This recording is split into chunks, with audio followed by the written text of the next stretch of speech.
Hola, buenos días, buenas tardes, buenas noches. Espero que se encuentren y estén bien. Eh, bueno, vamos a la clase hoy, como digo siempre, bueno, cuando puedan ver los videos, se van poniendo al día, no hay apuros y los tiempos los manejan ustedes. Eh, la idea, como siempre, somos como 40 y pico el día que nos toque volver al aula. Espero que se pueda volver a las aulas por lo menos en el transcurso de este año, seamos los mismos que estamos anotados y que podamos acompañar este proceso hasta que nos toque regresar al aula. Habíamos visto la semana pasada la primera parte o todo lo que sería el proceso de las guerras por la independencia. Justo nos tocó 25 de mayo, cayó justo. Así que no vimos el cabildo, ni la foto del cabildo, ni la figurita del Villiquen, ya se imaginan por qué. Y llegamos casi hasta lo que es la Declaración de la Independencia, que se termina realizando, como todos sabemos, el 9 de julio de 1816 y se termina firmando en Tucumán por esas diferencias que se planteaban con Buenos Aires. Y nos vamos a extender en este recorrido de hoy con los textos y las fuentes que les voy a mandar. No van a tener que leer a Sanata ni a Regalado, sino un textito sobre Rosas y algún que otro videito que voy a agregar ahora. Pero básicamente empieza lo que es la disputa por, digamos, entre comillas, conformar la república o conformar el Estado, armar una constitución. Y también fue lo que se va a dar, podemos decir, hasta hoy en día, que es justamente el control por parte de Buenos Aires del puerto y de la aduana, o sea, de la caja. Y esa va a ser la principal disputa, es económica, entre Buenos Aires y las provincias. ¿Sí? El reparto central quedaba en Buenos Aires, administraba todo Buenos Aires y las provincias no recibían lo que les correspondía. Eso va a ser, digamos, la disputa principal. Piensen ustedes también que habíamos visto la Asamblea del año 13, no logra firmar la Declaración de Independencia, no logra firmar la Constitución, se declara la independencia en el 16, pero piensen que la Constitución recién se va a firmar en 1853, después del periodo de Rosas. O sea, con Rosas se va a marcar esa diferencia entre Buenos Aires y las provincias. ¿Qué es lo que sucede en la década del 20? Bueno, en la década del 20 arranca con una gran crisis institucional. El único presidente que hay y que duró muy poco fue Rivadavia, fue con el famoso sillón. Pero después cuando nos hablan de presidentes y demás, lo cierto es que eh, lo que era la Argentina no va a tener presidente, no va a lograr institucionalizar la figura del presidente, ni mucho menos conformar una república, por esto que decíamos, los intereses entre Buenos Aires y las provincias iba a ser muy, muy complicada. A esto se va a sumar la aparición de la figura de los caudillos, del cual también voy a agregarles un textito corto como para que vayan leyéndolo, que van a ser justamente los que se van a oponer al poder central de Buenos Aires. En la década del 20 también, además de la presidencia de Rivadavia, las reformas que trata de implementar, aparece el primer préstamo, comienza, digamos, la historia de la deuda externa en la Argentina, el primer préstamo a la Baring Brothers de Inglaterra por 1 millón de libras esterlinas. Lo cierto es que de ese préstamo va a llegar más o menos, o poco menos de la mitad, porque entre comisiones y comisiones que cobró Inglaterra, comisiones de los intermediarios, lo cierto es que llega a menos de la mitad. Eso sí, había que pagar por 1 millón de libras esterlinas y se termina pagando a comienzos del siglo XX recién. Este préstamo en su momento Rosas lo quiso pagar entregando las Islas Malvinas. Los ingleses obviamente se opusieron. Creo que la respuesta habrá sido algo así como: no, pagá lo que debes porque las islas nos las vamos a quedar igual. Entonces no lo aceptaron. Pero vieron que no es que algunos gobiernos fueron pioneros en eso de pedir préstamos, endeudar a la Argentina, que la plata se fugue, no es nuevo. Eso viene desde casi del comienzo de nuestra historia y de la mayoría de los países latinoamericanos, lamentablemente.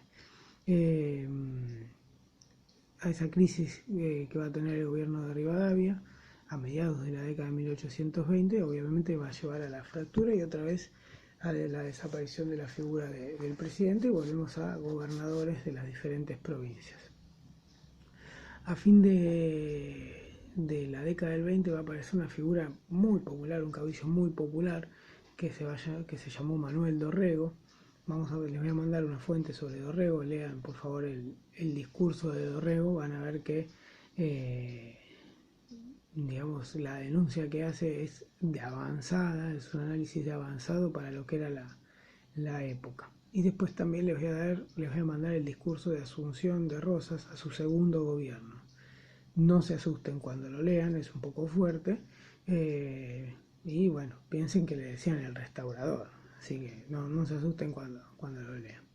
Dorrego va a ser asesinado por Lavalle.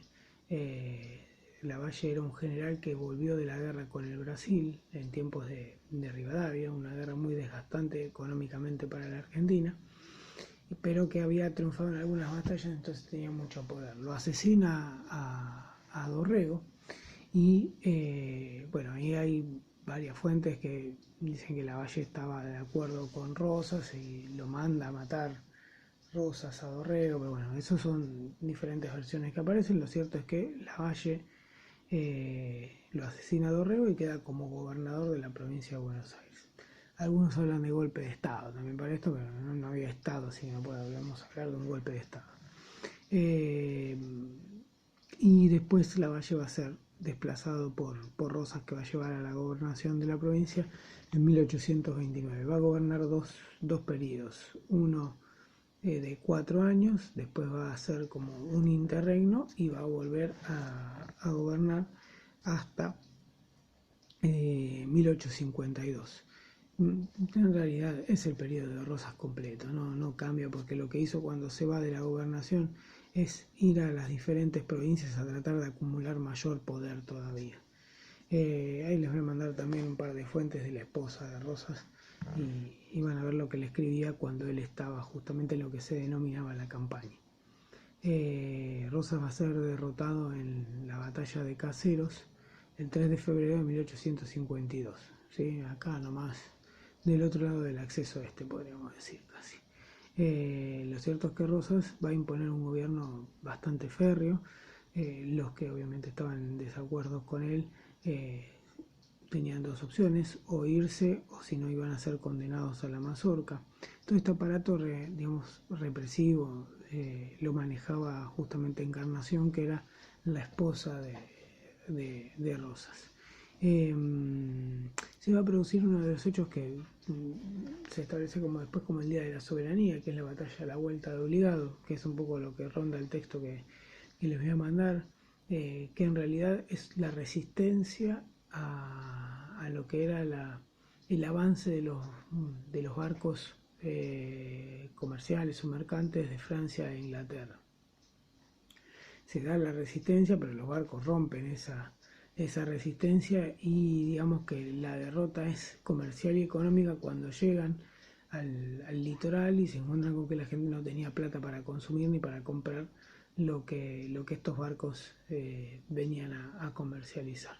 O sea que nos encontramos con un periodo bastante interesante, que va a estar centrado justamente en la figura de Rosas, lo que va a marcar el desarrollo también de la economía argentina, porque aparece la estancia como modelo económico, ¿sí? El saladero, la estancia, y esto es lo que empieza a marcar justamente la economía, empieza a avanzar lo que es la frontera de la provincia de Buenos Aires, empiezan las campañas, el exterminio también, durante los tiempos de Rivadavia.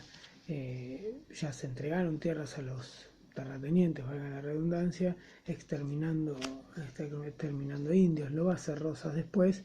Quizás la campaña más conocida es la que se da en 1879, ya mucho más adelante, de Roca, ya hacia el sur, pero ya antes se habían empezado a hacer esos exterminios para ampliar las fronteras de la provincia de Buenos Aires, o sea que también eso se produce. De hecho, seguramente muchos conocerán a la banda Arbolito, que el nombre justamente en homenaje al cacique Arbolito de la zona de Rauch de Tandil, que es donde justamente Arbolito ajusticia al coronel Rauch. Por eso Rauch se llama Rauch, la localidad, y no se llama Arbolito, porque ha matado al general que venía de Prusia, lo que va a ser Alemania, el imperio prusiano. Lo mata y como es, la localidad lleva el nombre de un general. Eso son las cosas de la historia argentina. Así que bueno, esta es un poco la etapa que viene ahora, ¿sí? Que dijimos la década del 20, lo que empieza a tratar o a buscarse, que es la conformación del Estado. Nos vamos a quedar después una clase más en lo que tiene que ver con historia argentina, que es justamente la formación del Estado. La semana que viene, las 3 presidencias que se dicen fundamentales o fundacionales, a partir del 62 con Mitre, Sarmiento y Avellaneda, pero esto lo vamos a ver y analizar un poco la semana que viene. Así que buenísimo que algunos pudieron ir haciendo algunos comentarios, reflexiones en la clase, así que si hay dudas no hay ningún problema, obviamente plantéenlas que las respondemos y lo mismo para esta clase, si quieren analizar, escribir alguna reflexión, algún comentario, bienvenido sea. Así que bueno, les mando un saludo y cuídense.